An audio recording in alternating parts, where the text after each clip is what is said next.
Hey guys, and welcome back to Deku Tarot and to your daily tarot reading for Monday, the 20th of January, 2020. Today, the sun moves from Capricorn and into Aquarius.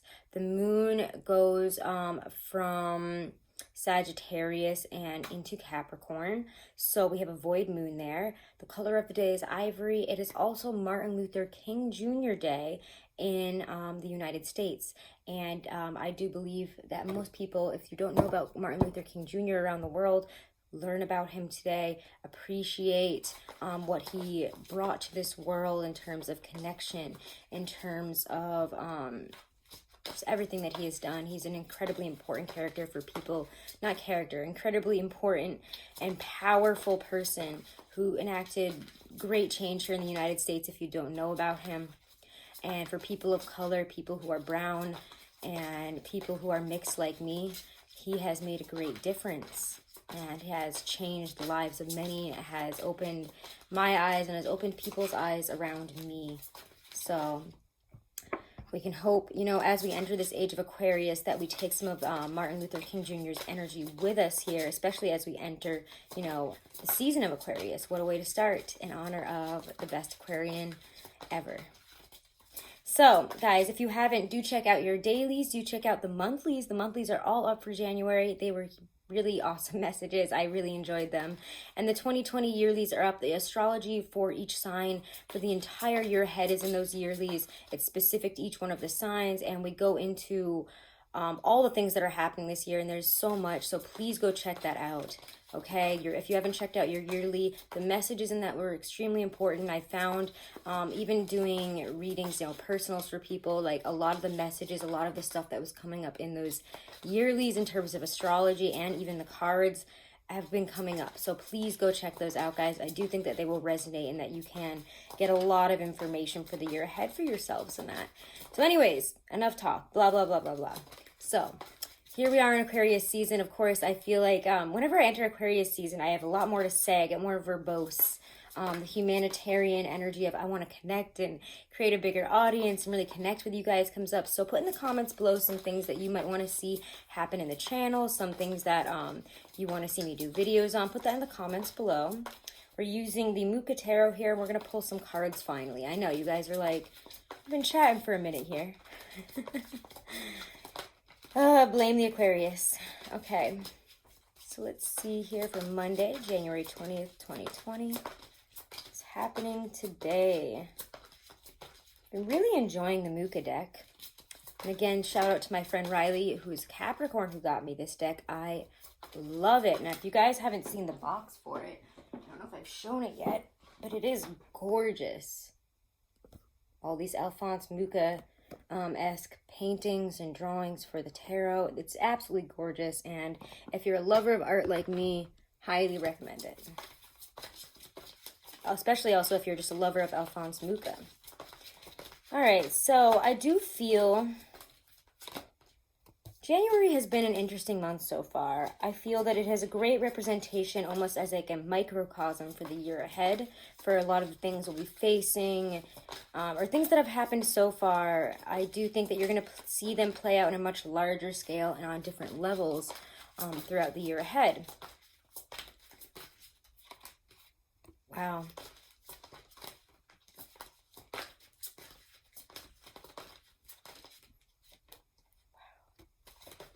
This is a powerful one today. I can't even deny it, guys. Oh boy, and I feel like they have been this way lately, haven't they? Okay, so let me have a sip of tea here, and we're gonna get collected here because this is a lot.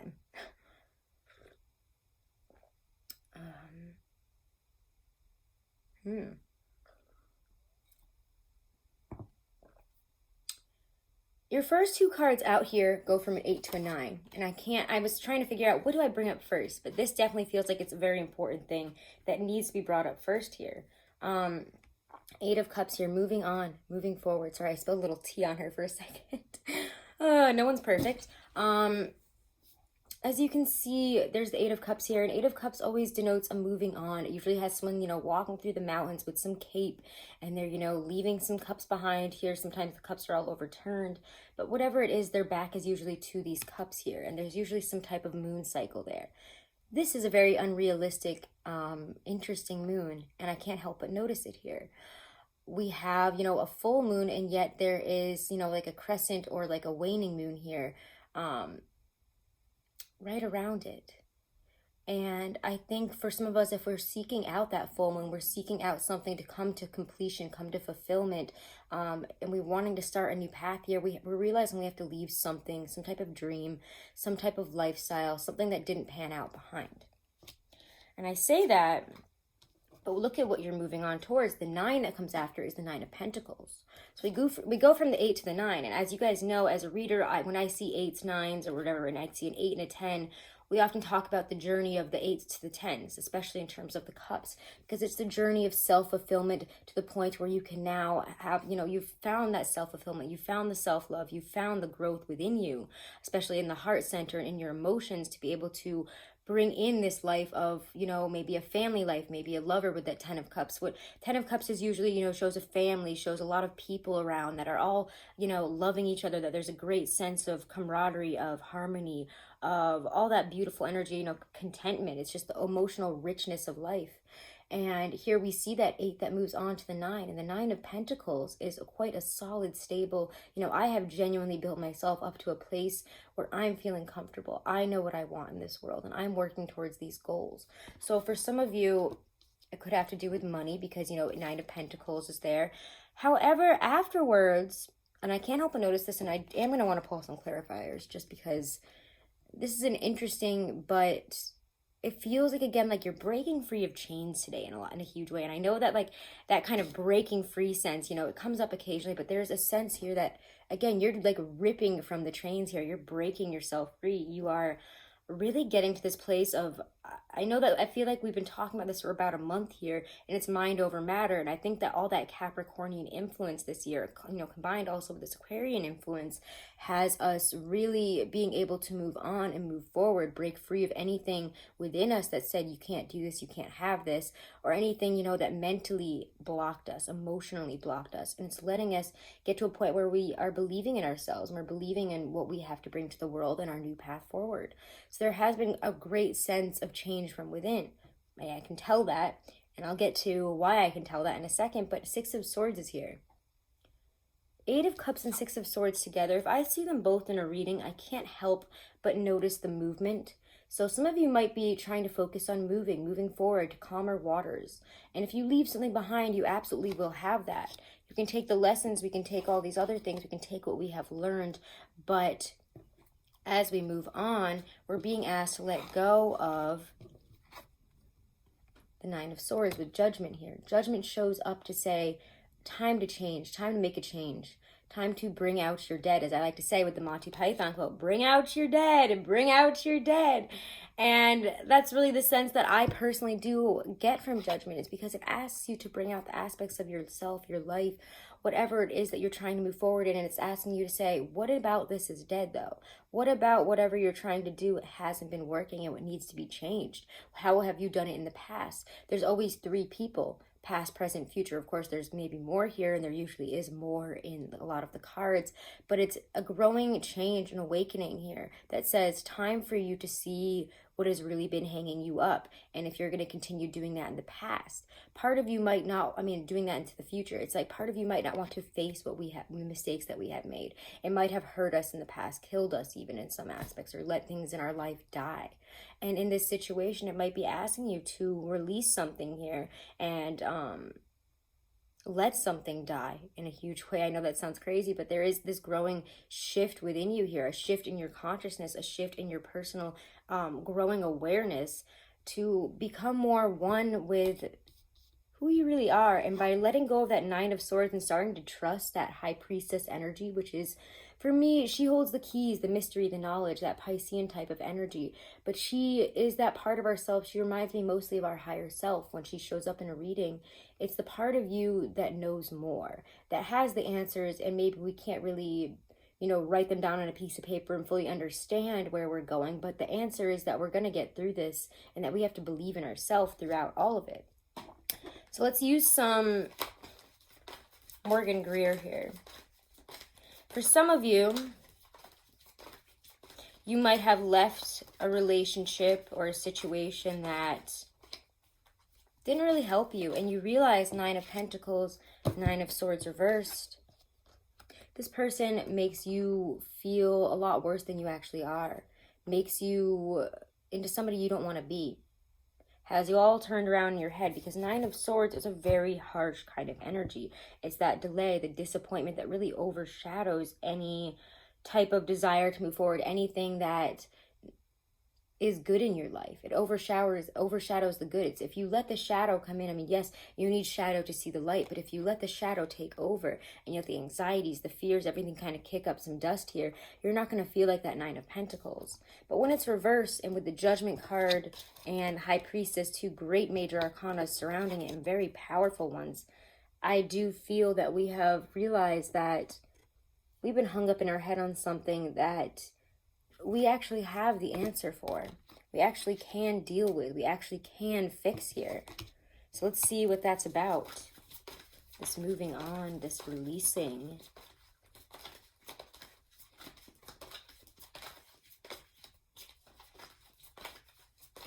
It's the time for change. And I think, guys, and I don't even know where to begin the whole topic of the age of Aquarius, but we're entering it. We're in it now.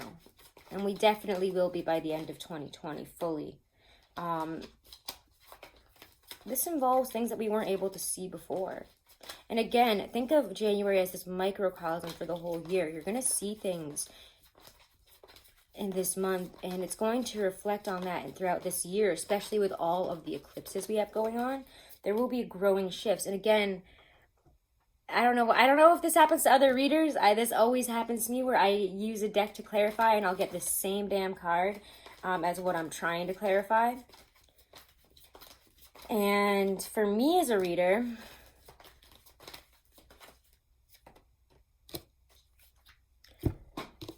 it's a great sense, especially if you are growing intuitively. And I find as a reader, I attract a lot of people that are getting into tarot, growing intuitively, are wanting to learn more about these things. And I see that there's a lot of this growth here. But like, I'm sorry, okay, English, Helen.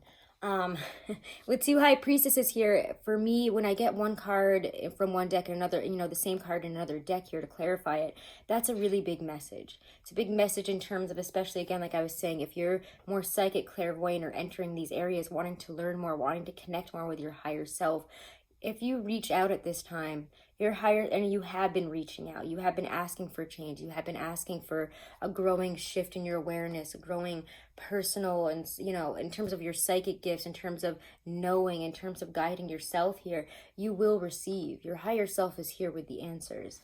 And the higher self, again, is very, very much in the High Priestess for me. She has the answers, she has the questions. She brings all that mystery, that wisdom, the unveiled influences that are really at work here. And you have to trust that whatever's coming out to be changed is bringing you into alignment here. So whatever you have to let go of, whatever it was that you didn't see right up until now, it's putting you into a place of alignment, and trust this, because 6 of Wands is where it's taking you. And we have 2 sixes here. 6 of Swords and 6 of Wands are definite moves forward. It's not so much, the past with the 6 of Cups and influences there. It's, no, we're leaving the past where it was, and we have successfully overcome something. We are moving on now. We are moving on towards calmer waters, a better scene, a better reality. So as we enter Aquarius season, do realize that some things need to be brought into alignment here, yes, and that they can. But it involves you on kind of a journey of your own here to learn how to stabilize, how to bring yourself to that 9 of Pentacles, and what really makes you feel that way. How can you feel that way in the now? What is preventing you from feeling that in the now? Something's out of alignment, something that you realize.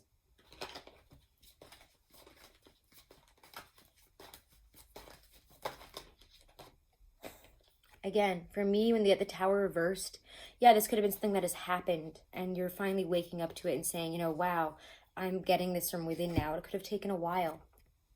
But for some of you, again, I just feel that there's a growing shift in awareness and growth here. Again, in the age of Aquarius, people are waking up all around, and some people will want to stay in the shadows rather than open themselves to the light, than to grow beyond where they have been. And a lot of people, especially politically, especially in America, I've noticed, have been shutting themselves out. You stop at one thing, you get obsessed with one, leader, and that's what it is. That is what blinds you to the truth, blinds you to how you can grow. There are so many doors opening. There is so much consciousness and a shift in a growing sense of humanitarian, especially energy. What is best for people as a whole, for the world? If you're willing to expand within yourself here, you will take that expanse into the outer world, and you'll find that you have brought a lot of alignment, success, happiness, and understood maybe this is really where I was getting stuck. I'm not saying you guys are like some racists or something like that, but I do notice that people are getting stuck on these old ideas that, around 50, 60, 80 years ago were things in other parts of the world, even in World War II. And it's like, if you can't see the connection there and you're willing to blind yourself to that rather than open yourself up to a growing shift in awareness, again, an expanded vision of life, and especially in your heart, on how you love people and how you see the world around you, how you see human beings, because they're not all bad. And if you're getting stuck on people saying, pointing the finger here, there, everywhere at different people, you're going to get real stuck. And I don't know what brought me here, so maybe somebody needed to hear this. Maybe it's not even for you, but for somebody that you're dealing with, open yourself to the light, expand yourself, be willing to leave old, especially viewpoints and hateful rhetoric, hateful things behind, things that have never brought you anything, things that stress you out and bring you all this stuff, nightmarish things, lies, deceit. You're waking up to that. And once you start waking up, you can't really ignore that, especially when it's the Tower reversed. That's from within. So whether you're saying it out loud, whether you want anyone to know it yet, there is a major shift going on for whoever's connecting with this. And this ended up being a much longer daily than I expected. Let's pull a clarifier here. If I can, or not a clarifier. Oh my gosh. I hate, my desk is so far away. The Oracle deck. Let's pull a Halloween Oracle. Or actually, let's pull a power deck. This is kind of an extended daily. We're going with it, right? Because the energy is big. So if you guys are part of my channel and you're part of the dailies, and I'm not saying, this all has to do with like political things. If you get too caught up in all that stuff and, one side or the other, do watch out for that, because those are major distractions as the universe is literally trying to expand you, to help you grow, to be better people. And that kind of stuff, the media, all that, is a distraction. And it is shadow. And it's not real. But, yeah. If you guys are new to the channel, this is your first daily, they're not always like this. I don't know what the hell is happening today. Welcome to Aquarius season. All right. Okay, we'll take it. Wisdom. So if you are always addicted to the process of becoming, there are storms on your horizon. This is because suddenly, if there is nothing left to become, you are filled with terror. Suddenly you are face to face with your own empty being. Find the sacred space, a sanctuary of pleasant stillness in your heart. To know that you are truly alone is the first step in the long journey of self-discovery and the path to power. The final step is to learn that you are linked with the universe, that you have already become a part of everything and already live in all the lodges of the universe. This is wisdom. That's an Aquarian-ass message though, right? All right, guys, I have to end it there. This has been such a long daily. I try to keep them to 10 minutes, and look at where we're at. So enjoy your monthlies, enjoy the yearlies. Definitely check the yearlies out, guys. Those messages are nothing to mess around with, and the astrology this year, nothing to mess around with. Get yourself educated in what's going on, which is why I put out those 2020 videos. Like, share, subscribe. Definitely comment if this resonated with you, because I need to know, because this was wow. And if you want to book a private reading, guys, all that info is below. I'm going to start, putting in the notes. But I am doing $30 for 30-minute year ahead readings for the rest of January and halfway through February. So if you want a year ahead reading, I'm doing them 30 minutes for $30. Again, all the PayPal and booking info is below this video in the description box. My friend Lindsay actually made an oracle deck, and she has it up on Kickstarter. It's awesome. Check it out. I'll put that in the comments below, okay? Thank you guys so much. Have a blessed day. I know it's been a long one. And happy Aquarian season. Here we go, guys. Into the age of Aquarius. Cue the song.